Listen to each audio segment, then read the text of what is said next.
Hello बच्चों, तो आज हम बात करने वाले हैं प्रश्नावली 3.4 का क्वेश्चन नंबर 1 का ये 30 का नंबर। ठीक है। बोला है निम्नलिखित समीकरणों के युग्म को विलोपन विधि तथा प्रतिस्थापन विधि से हल कीजिए और कौन सी विधि अधिक उपयुक्त है। ठीक है। ये जो समीकरण दिया हुआ है उसको विलोपन विधि से और प्रतिस्थापन विधि से, ठीक है, हल करना है और उसमें से एक्स और वाई का हमको मान ज्ञात करना है। ठीक है। और बताना है कौन सी विधि अधिक उपयुक्त है, मतलब कौन सी बहुत आसान से आपको समझ में आती है। तो चलिए आते हैं कॉपी पे। चलिए तो यहाँ से हम करते हैं हल। सबसे पहले इसको क्या करेंगे जी, इसको सजा लेंगे। क्या करेंगे जी, सजाएंगे। ये देखिए 3x माइनस 5x, ये वाला 4 इधर माइनस में उधर जाएगा तो प्लस में हो जाएगा। ठीक है, इतना हो गया। बस इसको ऐसे सजाना था। ठीक है। ये देखिएगा तो y उधर इधर ला देंगे तो कितना हो जाएगा, यहाँ आप देखिए 9x माइनस 2y हो जाएगा इक्वल टू 7। इसको मानिए समीकरण 1, इसको मानिए समीकरण 2। कोई दिक्कत नहीं। अब देखिए हम पहले हल करते हैं क्या जी, विलोपन विधि से। क्या जी, विलोपन विधि से। विलोपन विधि से इसमें क्या होता है, इसमें से x या y दोनों को क्या करना पड़ता है जी, सेम करना पड़ता है। सेम करके अगर साइन इधर उधर है तो प्लस कर दीजिए वरना माइनस कर दीजिए। तो देखिएगा यहाँ पे 9x है, यहाँ पे 3x है। तो इसको 9x करने के लिए क्या करेंगे जी, इसमें 3 से गुणा करेंगे। क्या जी, इसमें 3x में 3 से गुणा होगा तो क्या हो जाएगा, 9x हो जाएगा। तो लिखते हैं समीकरण 1 में, समीकरण 1 में 3 से गुणा करके समीकरण 2 में से घटाने पर। क्या जी, घटाने पर क्या करना है, समीकरण 1 में 3 से गुणा करना है और 2 से क्या करना है, घटा देना है। तो सबसे पहले जो समीकरण 2 है उसको लिखते हैं, क्योंकि इसी में से क्या करना है जी, घटाना है। अब समीकरण 1 में 3 से गुणा कीजिए, 3x में 3 से होगा तो 9x हो जाएगा। ये माइनस है तो माइनस 5x में 3 से होगा तो 5 3 15 हो जाएगा। y इक्वल टू, इसमें 4 में 3 से होगा तो 4 3 12। घटाना है तो क्या करेंगे जी, साइन चेंज होता है, घटाने पर साइन चेंज होता है। प्लस है तो माइनस, माइनस है तो प्लस, यहाँ पे प्लस है तो माइनस। ठीक है। यहाँ पे देखिए 9x में से 9x गया तो क्या हो जाएगा, 0। क्या होगा, 0 मतलब कट गया। ठीक है। अब देखिए 2y इधर, ये कितना है 15y। दो देखिए 15y किस में है, प्लस में, ये माइनस में तो घटेगा। 15 में से 2 गया 13y, ये वाला 12 में से 7 जाएगा 5 बचेगा। लेकिन 12 के पहले कौन साइन है, माइनस तो माइनस। ठीक है। यहाँ से y का वैल्यू आ गया कितना, -5/13, -5/13। हमें y का मान मालूम चल चुका है। क्या हुआ है जी, y का मान मालूम चल गया। अब समीकरण 1 में या 2 में किसी भी समीकरण में रख के हम x का मान निकाल सकते हैं। तो चलिए लिखते हैं y का मान समीकरण 1 में, क्या जी, समीकरण 1 में रखने पर, समीकरण 1 में रखेंगे तो क्या हो जाएगा, 3x minus 5y equal to कितना चल रहा है, 4। कितना, 4। y का वैल्यू हम रख देते हैं तो 3x माइनस 5 गुणे y का वैल्यू -5/13, -5/13 इक्वल टू 4। अब देखिए 3x, ये हो जाएगा minus minus plus, 50 25/13 equal to 4। 3x equal to 4 minus 25/13, क्या जी, 25/13। एलसीएम लेंगे, मतलब बाटा पड़ के जोड़ जैसे बनाते हैं वैसे, तो क्या हो जाएगा, 1 और 13 का एलसीएम हो जाएगा 13। भाग दीजिएगा, 13 मार्क्स में कटेगा, 13 में 4 से गुणा कीजिए, 13 चौका 52, माइनस है तो माइनस, 13 में 13 से भाग दीजिए तो 1 मार्क्स में कटेगा, 1 में 25 से गुणा कीजिए, 25 से हो जाएगा। अब घटाइए, 3x इक्वल टू 12 में से 5 गया, सॉरी 2 में से 5 तो जाएगा नहीं, तो 12 में से 5 गया 7। क्या जी 7। अब ये 4 में से 2 गया तो 2, 4 में से 2 गया तो बचा कितना जी 2। यहाँ से हम x का वैल्यू निकालेंगे 27/13। ये 3 इधर गुना में इधर आएगा तो बाटा में हो जाएगा। अब 3 को हम 3 9 3 27। यहाँ से x का वैल्यू कितना आ गया 9/13। कितना आ गया जी 9/13। यहाँ पे ये x का वैल्यू, यहाँ पे y का वैल्यू, यहाँ से क्या निकल गया y और यहाँ से हो गया आपका x। अतः यहाँ पे लिख सकते हैं अतः x इक्वल टू 9/13 और y बराबर -5/13। ये दोनों क्या हो गया जी आंसर हो गया।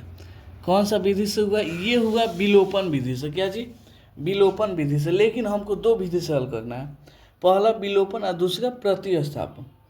तो यहाँ से फिर शुरू करते हैं। अब आते हैं प्रतिस्थापन विधि से। क्या जी प्रतिस्थापन विधि से क्या हो जाएगा, सबसे पहले समीकरण 1 को लेके चलते हैं। यहाँ से हम x का मान निकालते हैं। तो आते हैं समीकरण 1 से। क्या जी समीकरण 1 से क्या हो जाएगा 3x - 5y = 4 चल रहा है। तो यहाँ से हम अगर x का मान निकालते हैं तो हो जाएगा 4। आइए 5y प्लस में इधर जाएगा तो सॉरी माइनस में इधर जाएगा तो प्लस में हो जाएगा। और यहाँ से x का मान कितना हो जाएगा, ये 4 + 5y, ये 3 गुना में इधर आएगा तो बाटा में हो जाएगा। ठीक है, इसको हम मानते हैं समीकरण 3। क्या जी इसको समीकरण 3। अब आते हैं समीकरण 2 से। समीकरण 2 में क्या करेंगे जी x का मान रखेंगे तो वहाँ से y का वैल्यू निकल जाएगा। तो यहाँ पे लिखते हैं x का मान समीकरण 2 में रखने पर क्या हो जाएगा, समीकरण 2 कितना चल गया जी 9x - 2y = 7। ठीक है, यहाँ से 9 x का वैल्यू कितना हो जाएगा 4 + 5y/3, इतना हो गया -2y = 7।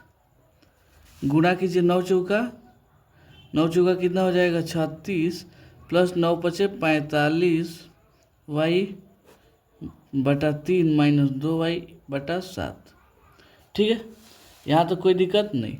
अब यहाँ से देखिएगा तो बाटा पढ़ के जोड़ बना लीजिए, कुछ नहीं है तो 1 है 3 1 का एलसीएम हो जाएगा 3।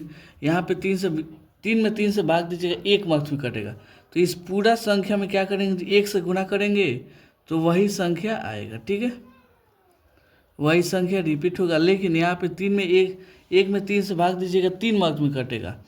तो 3 में अगर इससे गुणा करते हैं 2y से तो 3 दूना 6y हो जाएगा = 7। अब देखिए ये 36 45y में से 6 गो y गया तो कितना बचेगा जी 45 में से 6 गो गया तो बचेगा 39। क्या जी 39 आइए 7। अब क्या करेंगे तिरछा तिरछी हम गुणा करेंगे। क्या करेंगे जी तिरछा तिरछी गुणा, तो हो जाएगा कुछ नहीं है तो 1 है। अब इस पूरा संख्या में 1 से गुणा होगा तो वही संख्या आ जाएगा। क्या होगा जी वही संख्या आ जाएगा। तो यहाँ पे कितना हो जाएगा, इस 7 में 3 से होगा 7 का 21 हो जाएगा। ठीक है, यहाँ पे देखिए 39y ये वाला 21 - 36, ये प्लस में इधर आएगा तो माइनस में हो जाएगा। 3y = 21 में से 36 तो घटेगा नहीं, तो 6 में से 1 गया 5 और 3 में से 2 गया 1, ये वाला इतना हो गया। ये कुछ गलती हुआ है का जी, चलिए यहाँ पे देखिएगा थोड़ा सा गलती हो गई। ये कितना है जी 39y है, कितना है 39y। ये 36 में से 21 गया तो 15 किस में आएगा माइनस में आएगा। तो y का वैल्यू निकालेंगे कितना हो जाएगा -15/39 कटेगा। तो ये कितना मार्क्स में कटेगा जी, ये 3 से दोनों कट जाएगा, 5 × 3 = 15 हो जाएगा, 13 × 3 = 39। यानी y का वैल्यू हमारा कितना आ गया जी, -5/13, -5/13। यही y का वैल्यू हम क्या करेंगे जी, समीकरण 3 में रखेंगे। तो यहाँ पे लिखिएगा, यहाँ से आते हैं, क्या लिखेंगे जी, y का मान समीकरण 3 में रखने पर क्या हो जाएगा जी, समीकरण 3 आपका है कितना, यहाँ पे देखिएगा, तो x = 4 + 5y/3 इतना है ना। तो y का वैल्यू हम यहाँ से रख देते हैं, कितना हो जाएगा, 4 + 5, y का वैल्यू कितना है, -5/13/3। तो यहाँ से x का वैल्यू कितना हो जाएगा, 4, ये हो जाएगा प्लस माइनस माइनस 25/13, क्या जी, 25/13/13। तो यहाँ से ये हो जाएगा 13, ये कितना मार्क्स में कटेगा जी, कुछ नहीं है, तो 1 है, भाग दीजिएगा, 13 मार्क्स में कटेगा, 13 में 4 से गुना कीजिए, 13 चौका 52 हो जाएगा, माइनस है तो माइनस, भाग दीजिएगा, 13 से तो 1 मार्क्स में कटेगा, तो ये 25 में 1 से गुना कीजिए, 25 हो जाएगा, ये बटा 3 चलिएगा है, समझ में आ गया। देखिए ये एगो अथी है, ये नीचे है, ठीक है, बस हम इसको हल करके यहाँ पे लिख दिए, बटा 3 है, 3 रहने दिए, ठीक है। यहाँ से देखिए कितना हो जाएगा, 2 में से 5 जाएगा नहीं, तो 12 में से 5 गया 7, आइए अब 4 में से 2 गया तो 2/13, आइए बटा 3, ठीक है।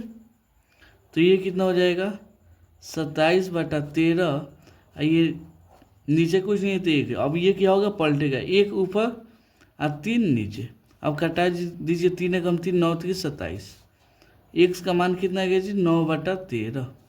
यहाँ से हमारा x का वैल्यू मालूम चल गया, ठीक है। यहाँ पे थोड़ा सा दिक्कत हुआ होगा, क्योंकि ये दो को यहाँ पे सॉल्यूशन करना है, ठीक है। यहाँ से अतः लिख दीजिएगा, अतः x = कितना आ गया, 9/13, अब y का वैल्यू कितना आएगा, -5/13। दोनों का आंसर क्या आया जी, सेम आया, दोनों का आंसर क्या आया, सेम आया। यहाँ पे देखिएगा, तो यहाँ पर x और y का वैल्यू, और यहाँ पर दोनों का क्या है जी, सेम। तो उम्मीद करता हूँ आपको ये क्वेश्चन बहुत अच्छे से समझ में आया होगा। चलिए मिलते हैं अगले वीडियो में अगले क्वेश्चन के लिए, तब तक के लिए धन्यवाद।